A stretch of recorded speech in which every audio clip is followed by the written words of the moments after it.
i-interviewin natin. I-interviewin ko isa sa mga pioneer nung pumasok ang Adamson uli sa UAP noong 1970. Isa siya sa mga star player ng junior. At ang laro niya sentro, no? Yes, yeah. Sentro. At siya ang aking unang coach sa intramural. Anong team? St. Francis, no? St. Francis, yeah. Noong 1970, 71. Okay. Siya ay walang iba kundi si Rolando. Rolando ba? Yeah, Rolando Lu. Rolando, ang palayo niya Roy. Roy Lu, yeah. Lu, okay. Kailan ka unang pumasok sa Adamson naglaro, Roy? 1968. 68. So ano yun? AAU ba yun? O UCAA pa yun? AAU na. Sino man nakasama mo doon sa ano? Oh, marami sila. Raul Manalaysay, sila Jun Sanchez, sila... Yung mga naiwan, mga nakikilala mo pa, naalala mo? Naalala ko... Si Sigura, doon pa ba? Si Maggie Sigura.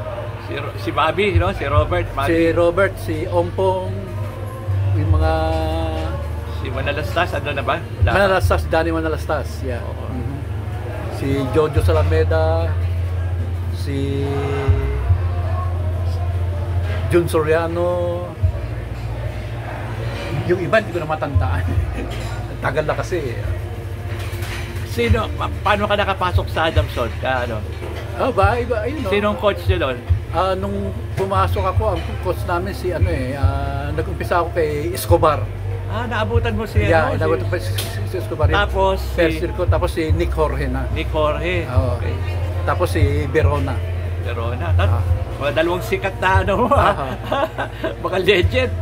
Okay daw. Sa AAU, sino mga kalaban nyo sa AAU noon? Yung mga UM. Yung po ang dating UCAA, naging AAU. Yeah, UCA dati siya. Naging AAU. Tapos yung naging bumalik na sa UAAP. Kami yung unang-unang batch ng UAAP sa juniors. Ano kaibahan ng laro ng AAU tsaka yung UAAP? Mas maganda ang UAAP. Maganda yung UAAP kasi mas challenging siya kaysa sa AAU. Sino na naalala nung mabigat nung nakalaban doon? Sila yung UST, sila Edward Camus. Kaibigan natin yun. Si Edward Camus, sila Marasigan, yung mga UST player. Tapos sa FEU, nakalimutan ko na yung mga sa FEU eh. Tsaka sa UE sila Lauchenko, sila yung mga juniors, si Ocampo sa UE. Anong place nyo noon, yung laro nyo? Sa nandun na yung first year namin sa UAP, siguro mga naka-fifth place kami. Anong pakiramdam nyo pag UAP na? May kaibahan ba? May kaibahan kasi yung environment parang mas masaya siya kaysa sa AAU. Tsaka parang mas challenging yung yung liga kaysa sa AAU. Sino mo man nakasama ngayon dun sa unang pasok ng Adamson sa UAB? Pangalawang pasok yan ng Adamson kasi yung una 1954 ang huli. Tapos 1970 uli pumasok ang Adamson. Sino mo nakasama mo sa juniors? Sila Danny Manalastas, sila Jojo Salameda, sila... Ando pa si Bobby Sigura? Bobby Sigura, si Maggie Sigura, tsaka si James Galang, nandun pa si James Galang. Si James Galang, yan kaklase ko yun mula high school. Si James Galang, tsaka si Ibanez. Ibanez, Sino yung mga, aside sa'yo, sino yung mga gumagawa noon? Ang kamador namin noon, si Jojo Salameda, tsaka si Danny Manalastas. Sila ang firming nasa mataas ang points. So, graduate ka rin doon, nakailang taon ka sa Adamson? 4, 5? Naka-4 lang ako. Yung huling laro nyo ay 1971. 71 yung huling natin. Yun ang last na nasa Adamson ako. Sino pinamabigat yung kalaban noon sa juniors? Sa juniors, ang mabigat na kalaban, UE. UE tsaka UST. Yung dalawang yun. Sa US, sino naalala mo mabigat bantayan o gumagawa? Ay, yung si Ocampo, tsaka si Lauchenko, yung si Bojok Lauchenko. Doon ko nalaman si Bochok Lauchenko pala, naglaro pala sa UE. Oh, junior pala Junior yun. sa UE. Oh.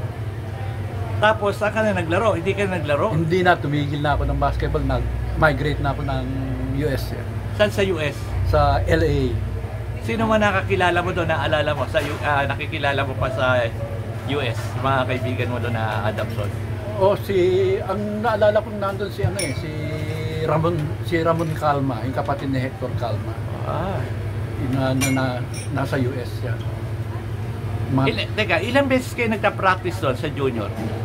2 times a day. 2 times a day. Isang umaga at isang hapon. Pag may laro, MWF ba o everyday? Everyday. Anong naalala mong tinuro sa'yo ni Jorge? Yung si Jorge, magandang. Si Nicanor Jorge. Si Nicanor Jorge. Namatay na po yun eh. Si Nicanor Jorge, maganda yung mga ano niya, yung mga ano niya sa mga tawag ito, magaling siya yung sa disiplina. Si Verona, Nilo Verona. Mabigat rin ako yun. Magaling si Nilo Verona, magaling siyang coach, magaling siyang mag-guide ng player. May allowance ba kayo sa Adamson, sa junior? Meron, pero hindi ko na matandaan kung magkano pa yun. 70s pa yun pero maliit pa yung bayad nila namin ng Yan, ito po si atin, Danang. Sige. Ito po yung may-ari ng restaurant. Adamson yan. Mga alam magkano? Piso? 50 centimo sa allowance? Hindi naman siguro mga 2 piso, 4 piso, mga ganun. Pag may laro? Pag may laro, ganun. Tapos scholar kayo? Yun lang magandang scholar ka. Sayang, di ka naglaro uli sa senior, no? Hindi na. Kasi nag-migrate na ako. Hindi na ako nagtuloy eh. Ito po unang coach ko sa intramural sa St. Francis ang team namin noon, di ba? Oo.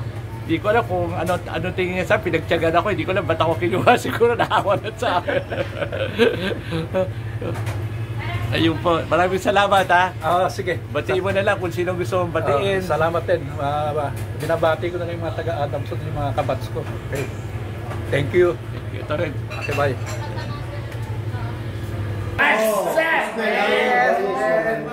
In-interview ko si Lu.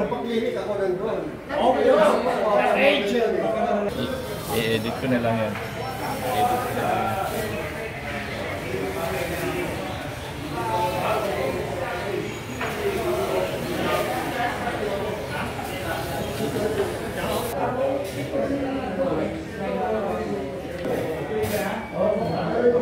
Dahil sundo ko eh. Sige, Roy. Sige.